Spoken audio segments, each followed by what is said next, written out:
I'm Carsten, and this is Carsten Uncut. Most people talk about AI like it's a feature they're waiting for. The person I'm talking to today already runs the IT for a company that builds machines people's lives depend on. So I don't want the keynote version. I want to know what he actually clicked this morning. My guest today is Ingo Elfering. Ingo is the Chief Information Officer at Royal Philips Health Technology, around 18 billion in revenue in more than 100 countries. Before that, he was the Group CIO at Fresenius, where he ran one of the largest IT modernizations in European healthcare. In 2023, he was named CIO of the Year in Germany. He started in tech before some of the people watching this were even born. He founded his first company in 1987. So when Ingo talks about AI changing work, this isn't a prediction he read. It's things he knows is responsible for delivering at scale in an industry where a mistake isn't a typo. Ingo, thanks so much for being here, and let's not do the polite version. So without further ado, let's go right into it. Forget the strategy slide. Walk me through yesterday or Friday, because today is Monday. Where did AI actually touch your own work? Not what your team is building, but what did you click? Yeah, so thanks for having me here today. To that question, what do I do with AI? So I do a lot of research-based activities where I figured out that AI can be extremely helpful, but that's to the side. That's what everybody does as a sort of personal thing. What really changed my setup is I have a set of agents and a personal vault that combines to a chief of staff. And it sends me my daily news package that is tied to my industry, tied to my jobs. It sends me daily preps. It creates triage of email. It rewrites everything and puts it into my draft folder. I can action it. I can send it files that I want to keep. It automatically links all of these things together. It sweeps my AI and sees what I've done during the day and comments on that and stores that into the vault and so forth. So it's a complete sort of office of a whole bunch of assistants working for you, trying to get me in the way that I like to work into a better space. Wow. On top of that, I personally build applications more to see what that really means and how that really works, to experiment with AI and to build up my understanding, my own understanding. But sometimes really cool stuff comes out of it.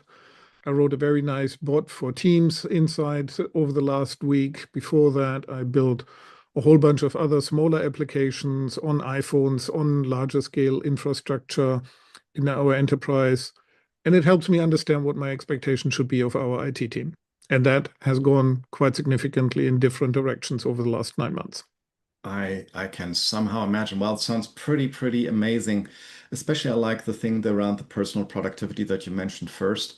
That's something that I'm doing as well. And I find it just really amazing of all the things that all of a sudden I get delivered to my hands without even asking for it anymore. I had to ask it once, and I can modify it every single day. So that's really cool. But when you look at that, and especially what you just said also about your team, so what what is the role that you think will not exist in your team anymore in the latest 3 years? And also, what maybe is the new job that will be created in the future? That's a topic that we have a lot of discussion about. And I think that is really something that will have a profound impact on our team structures. What will disappear? I think what will disappear is a traditional sort of task-based outsourcing activity. And we do a lot of that, as many companies do, in a lot of functions, not only in IT, but also in other ones. And what will come new, I think, is roles that can more easily engage with our other functional partners and really build something and deliver something at a in a way that is not a prototype, that is not a visual, but actually a working product, and that keep that working product. But to enable us to have this dialogue inside the company, we've done a bit of work where we try to score work, job functions, as well as capabilities like processes or programs and create a stack-ranked matrix of all of this. And that, I think, is a very interesting way of looking at where's the potential, again, for leadership to have an opinion about what should the aspiration be. Is it 10%? Is it 20%? Is it 80%? In which job family is it? Where should it be? Where should we calibrate our expectations? To me, it's a more interesting question at this point in time. We then will pick programs to get us there and to get the values that we want, either from an outcome perspective or from a job perspective. But all this sounds threatening. We also have examples where this is very different in a positive way, right? We also look at what do people get when they have good AI as a capability. And as an example, for instance, if you're an ultrasound using nurse, so somewhere in a developing market or so on, you may not have the same education as somebody over here in Europe or in America. But AI can be on your device, helping you utilize the device correctly and give the right diagnosis and so forth. At least it can support you. I think especially in your space, I think the possibilities that will be coming up. Of course, there's then immediately somebody that will ask a liability question, but again, as you said, support, not necessarily take decisions, at least yet, are immense, right? Because AI has the big advantage; it will never be tired. It will not have tired eyes that might have missed a little black dot that could mean something very, very bad. And I think the opportunities that we will see there in front of us are immense. But with what you just said, I wonder, sometimes I hear a lot of the naysayers, of which, we have actually quite a few. They say, AI, well, that's still a lot of science projects and nobody has really been able to get anything really productive out of it. Would you concur to that idea? Or do you think that, yes, the experimentation right now is necessary in order to really get something positive out of it or impactful out of it? I think there's already quite enough proof points to say you have here something that really changes what's going on and what you can do. The proof points aren't a large-scale ERP replacement or we downscaled our GPS organization by 80% or so forth. No, absolutely not. And I don't think that would be the right expectation because, as I said, over the last 6 to 9 months, the technology made another set of leapfrog steps forward on what's possible. But if you can crank out a production style application with literally 2 people and a week's worth of time that otherwise costs you thousands of dollars in support and in outsourcing and so forth, I think that is a proof point. We have other proof points where there's real value in ticket resolution. And for us, ticket resolution is not IT service tickets. It's tickets that we get in from our customers, from our patients or physicians on equipment that needs quality-based handling. Those types of things you can start to do with AI. There's lots of these sort of smaller scale use cases that aren't, at least in our case, really turning the envelope. But also in my previous job, I saw this, ambient listening in healthcare has become a major runaway success, and it's being utilized heavily.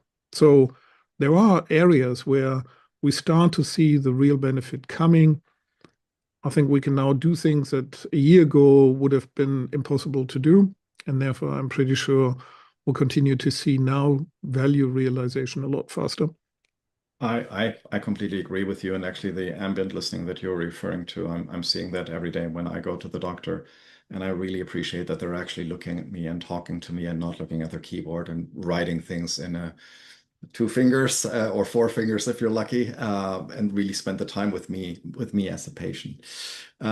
If we look at it that AI does today the job that juniors used to do and learn on, the first model, the first act, the first analysis, how does anyone really become senior anymore? So where's the next CIO going to learn from if AI is doing a lot of the junior works that basically get us to where we are today?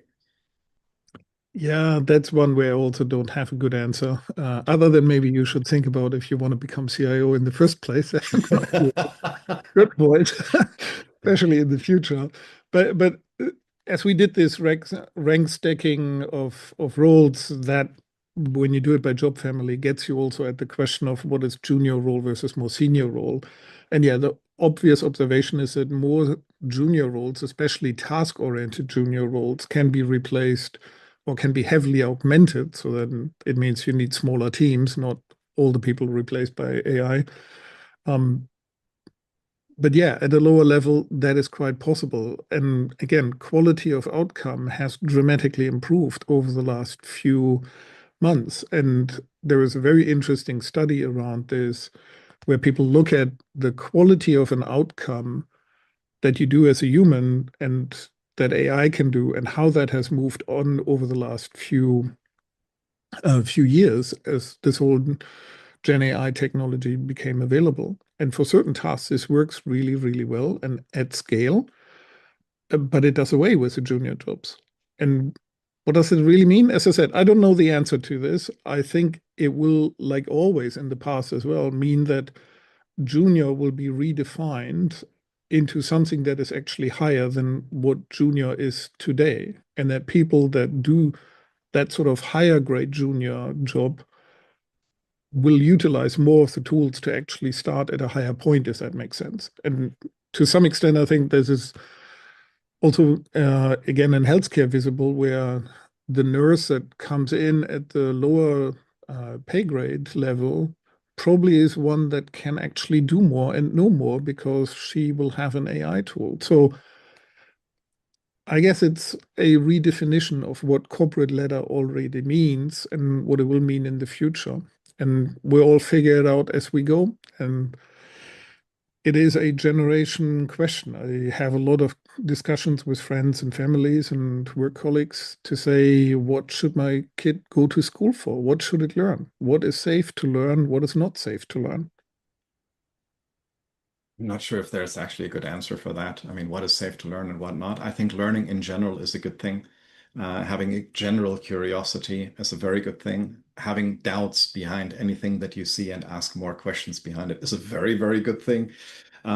Because, right, AI can write anything for you. If you're not reading it and checking, this is actually what I meant, you can have some surprises there.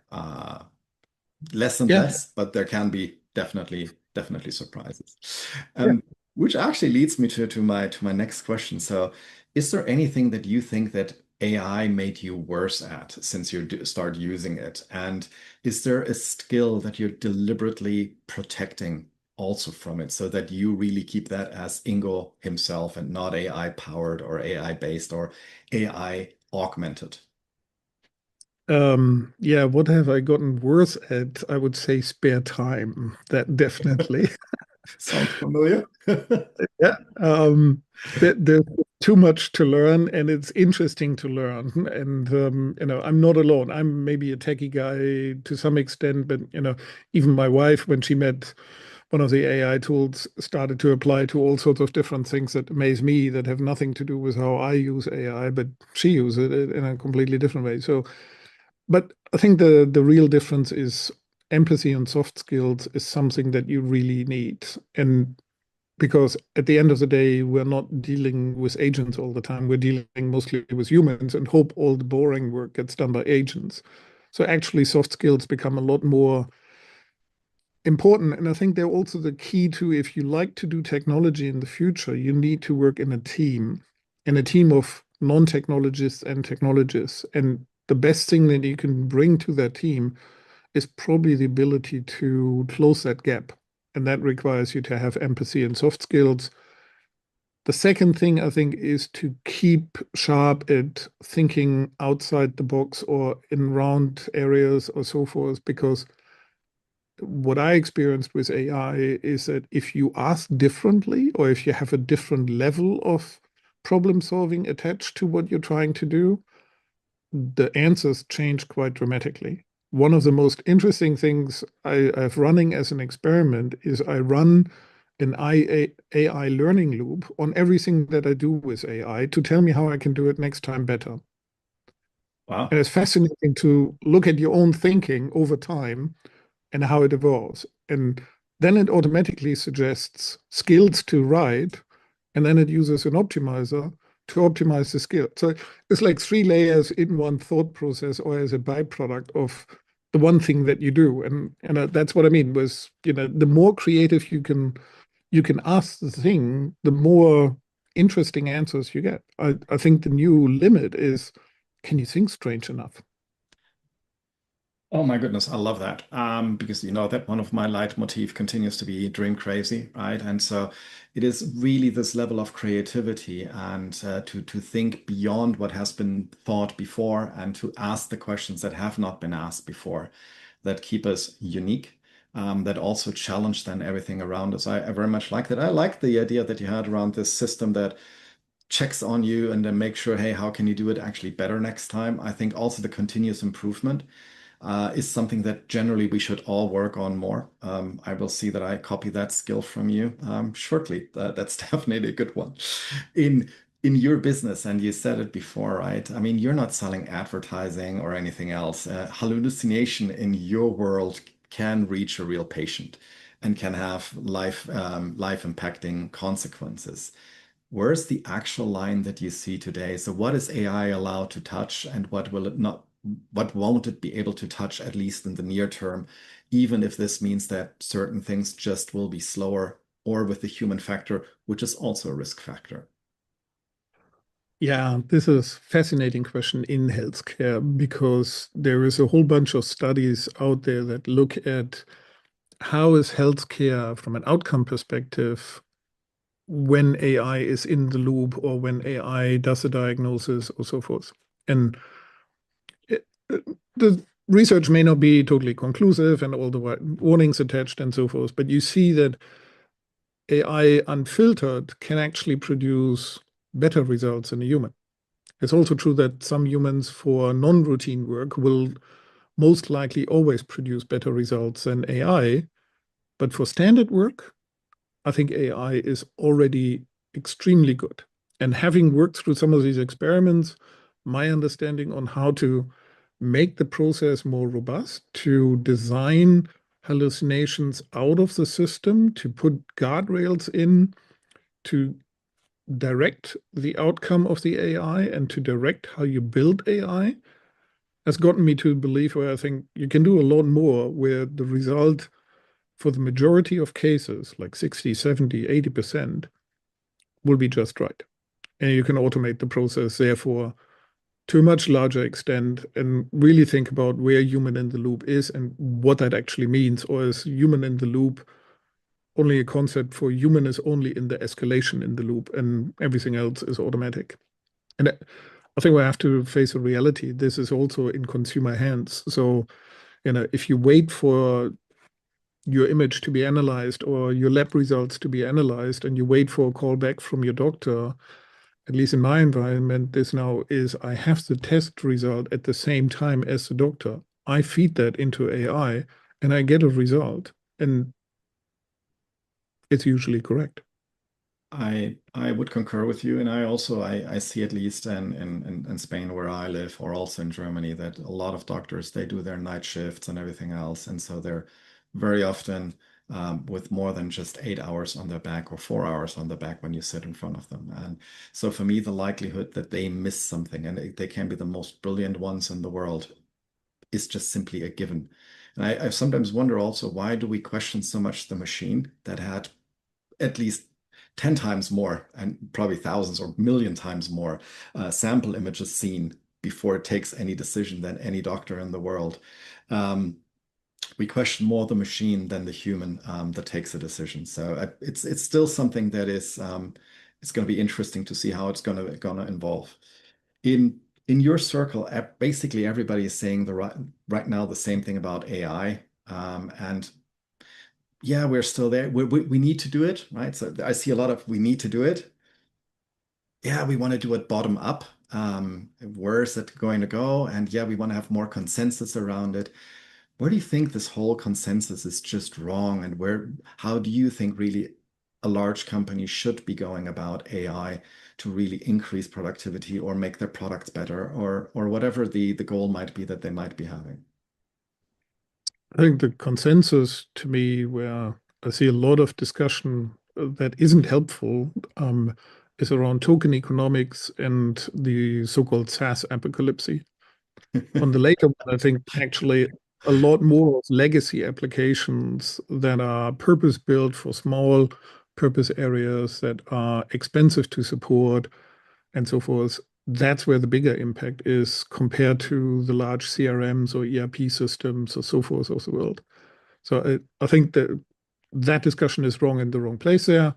And token economics, yeah, the triggers in the word economics, it is something where economics haven't really played out so far, very little competition and so forth. That will, I think, change this. And of course, being aware of how you manage this is one thing, but not everybody will have that in their loop when they do something. So again, if you can try to codify this into your behavior and into the tool, then you can drive a lot of token economics. I'll give you a simple example. A lot of when you look at the costs, we've given everybody a daily cost skill. So they can check at the end of the day what their costs were in using AI. They also get a recommendation of what they could do better in this. One of the most common recommendations is create a smaller context window. So create shorter sessions. So what do? You put into your global instructions in your AI tool a simple rule. Say if this context window fills up to, you pick your number, 30%, 50%, 70%, suggest to user a handover into a new session. The user doesn't have to think about it. And he will save a lot of tokens and make the run a lot more better. You can do the same with skills. You can default skills to different levels. If you do something where you have lots of sub-agents spinning up, which more and more of the AI tools do automatically for you, Yeah. you give that sub-agent a different layer, or maybe by role of that sub-agent, you give them a different layer on what to do and what model to use. That automatically optimizes your token cost. Most people don't do that. Most people just fire away and leave everything on the highest model because it produces the best results for the rare occasions where it's really needed. Yeah, I see that very often. And I also saw the same outcry, right? Oh, yeah. And also now it's on the task base or per token. Yeah, because the thing behind it actually does cost some money. And just like you're not taking the big truck to go shopping, right? You take probably a smaller little car. There is different vehicles made for different purposes, and just use the right one for each purpose. And what you just said, for instance, with session handover, etc., I think we will see much more being built into it now that the tokenization of this whole economy has come. And on the other side, just like telephone, right? It was not always free. It used to cost some money per second, per minute, whatever the time frame was. And people got used to it and to just use it a little bit more wisely. So I think we will just see that. But it's a good point, and I very much like how you approached it by let's build solutions around it and not just say there is a problem and continue to say that there is a problem. And by the way, there is a problem. Let's just solve it in the right way. So I love this pragmatism. If you look at it, that AI makes 30%, the people of 30% more productive. What does it show up in? 30 less people, more output for the shareholders, or simply a better day for the worker? In your opinion, who really wins in this whole game? At the end, for a public traded company, it always has to be the shareholder that wins. Yeah. We have the benefit in our business that we also care about the physician and the patient, and that person should win because at the end of everything we do is a patient. And what we do makes the care for that patient ultimately better. The implications to us as a company, I think, will range across the spectrum of this.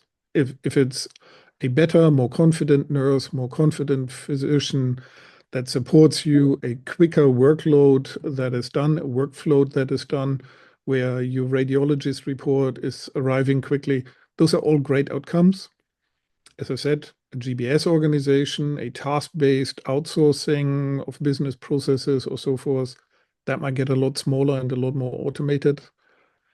If I look at software development, I don't think it will be necessarily less people, but if I can ship new features 2, 3, 4, 5 times as fast, that is a benefit to the patient and to the shareholder ultimately. So I think the benefits will be equally wide in terms of different types than the usage of these types of tools. I much appreciate that because I think there's always the big fear. I love how many people, it's how different cultures look at new solutions, right? So there's the ones that look at this is the great new opportunity. There's a possibility that I have. We can do things better, different. And there's the ones that only see the problem. That means that people will be laid off. And I do really think that we will see much more reskilling of people and to really see them do different work or more productive work than they have been doing today than necessarily the big layoffs, as everybody is pointing out. But with that, my last question actually is here as 24 years, a 25-year-old is starting his career today.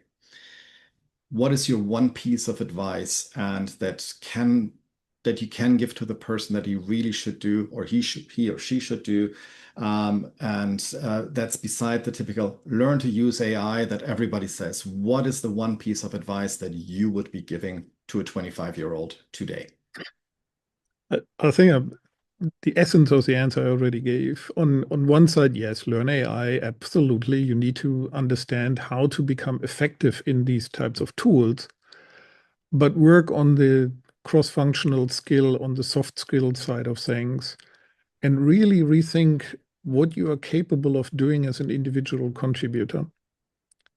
The middle layers of management can also be replaced by AI, more and more so. So I think you really want to find something where you can use technology, but with other humans, and you're not there to be an information bridge in or a scheduler of tasks or a follow-up person of tasks. So those are things, a lot of that sort of stuff will be more used through AI. And this whole idea that small teams can have really outsized wins with this technology, I think is absolutely true. And if you find what that niche is in the job family that you're interested in, then I think you have a great opportunity. And I don't become a fail. No, I completely agree with you. I mean, I made the other day, I made a show around specifically the manager that AI is not coming for the rep, for example, in sales, but really for the sales manager that is just looking through forecasts, right? And read comments. What is your active suggestion? What is the new thought that you can bring to the table? The creativity angle that you also very much highlighted. I think that is all these things are super, super important and give us new ways to think of our job and not do the standard admin, very, very repetitive task anymore. That will be done by a robot, maybe not a physical robot, but more an agent, but really the creative task. Ingo, what can I say beside, first of all, thank you. It's such a great pleasure to have you here. It's always great talking to you, and I'm looking forward to hopefully do another one with you, maybe in a year, and then we will look at what did we talk about a year ago and how fast did all of this evolve that we had no idea that it could be happening. Thank you so much. A pleasure to have you here on Carsten Uncut, and I wish you a wonderful afternoon. Thank you.